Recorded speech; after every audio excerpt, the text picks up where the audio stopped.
बोलो जयकारा बोल मेरे श्री गुरु महाराज की जय। अमर ज्योति दर्शन दिव्य सत्संग भवन। श्री सद्गुरुदेव जी महाराज ने प्रत्येक अक्षेत्र का पुनः निर्माण करवाने के लिए उन स्थानों को प्रमुखता प्रदान की जहां पर बढ़ती हुई दर्शनार्थी संगतें एवं प्रेमी गुरुमुखों को कोई असुविधा ना हो। दिव्य सत्संग भवन जो कि श्री दर्शन और सत्संग के लिए अति आवश्यक था, उसे बढ़ाने के लिए भगतानियों की ओर से कुछ जमीन साथ मिलाई।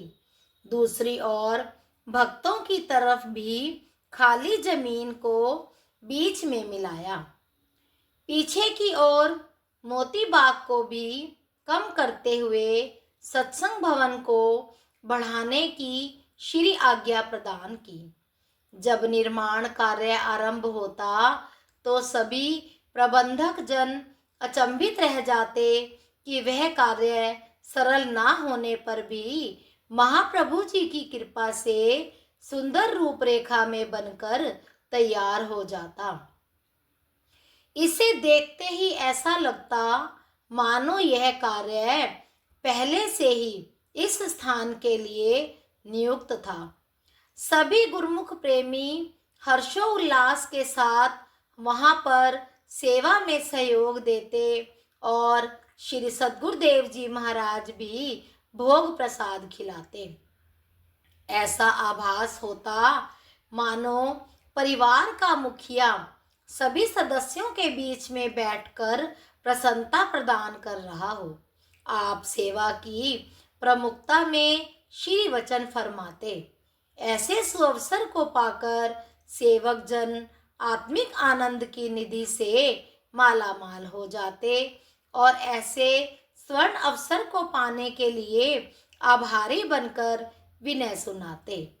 श्री सद्गुरुदेव जी महाराज के श्री चरणों में कई गुरुमुख प्रेमी यही विनय करते कि प्रभु आपकी मनहर चितवन के सम्मुख एवं आध्यात्मिक संपदा को पाकर संसार की ओर जाने को मन ही नहीं करता।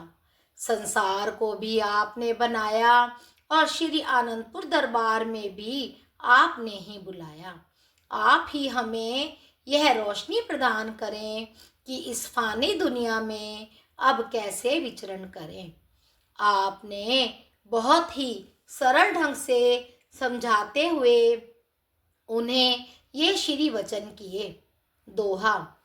सत समरथ ते राख मन, करिए जगत को काम।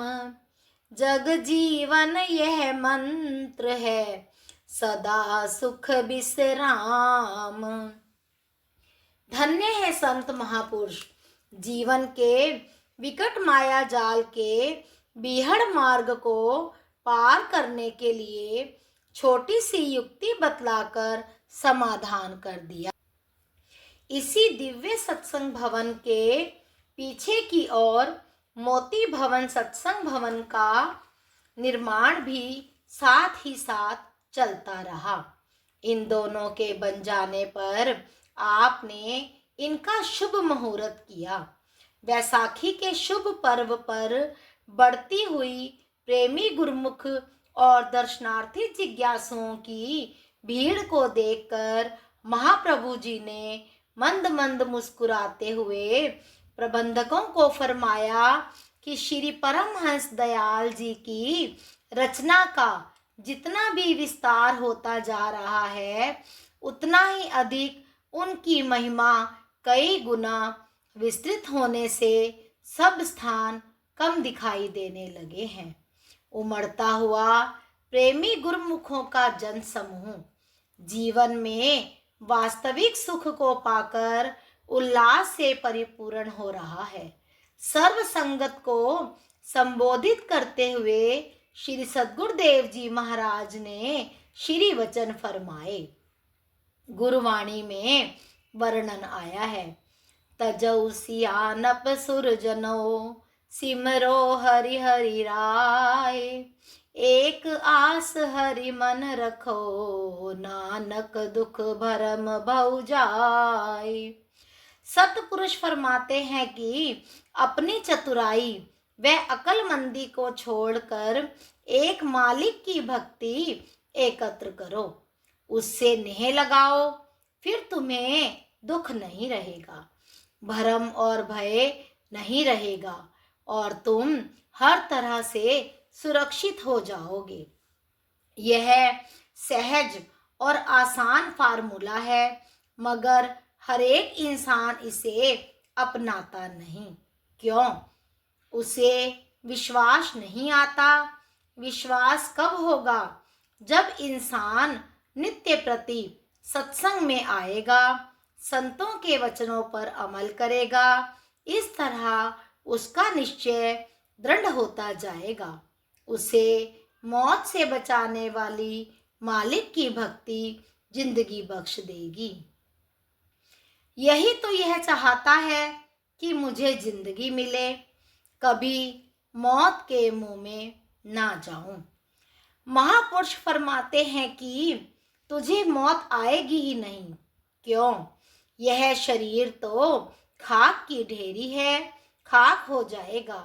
इसका होना या ना होना बड़ी बात नहीं है, मगर जो तुम्हारी आत्मा है वह जन्म मरण के चक्र से मुक्त हो जाएगी। दोहा।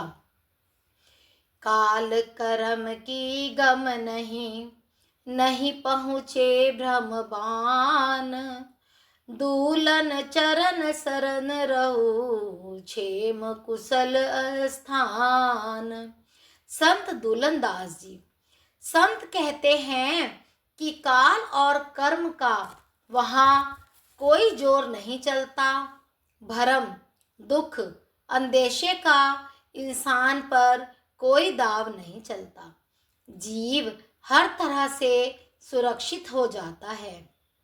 इंसान जब इष्ट देव के चरणों में मालिक की भक्ति और नाम को अपना लेता है और हृदय में अपनी चीज को बसा लेता है, तो समझो उसके दुख दर्द सब समाप्त हो गए।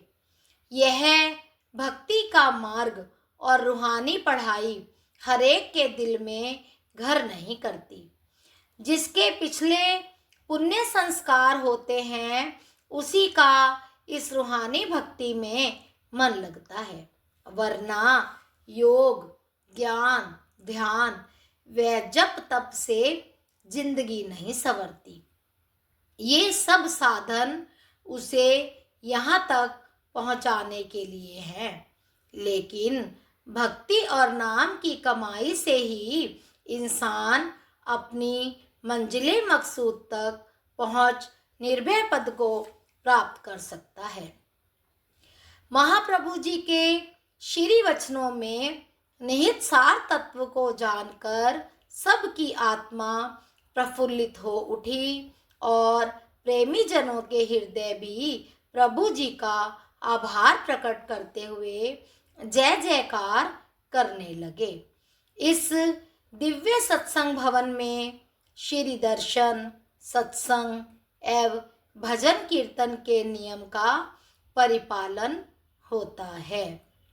बोलो जयकारा बोल मेरे श्री गुरु महाराज की।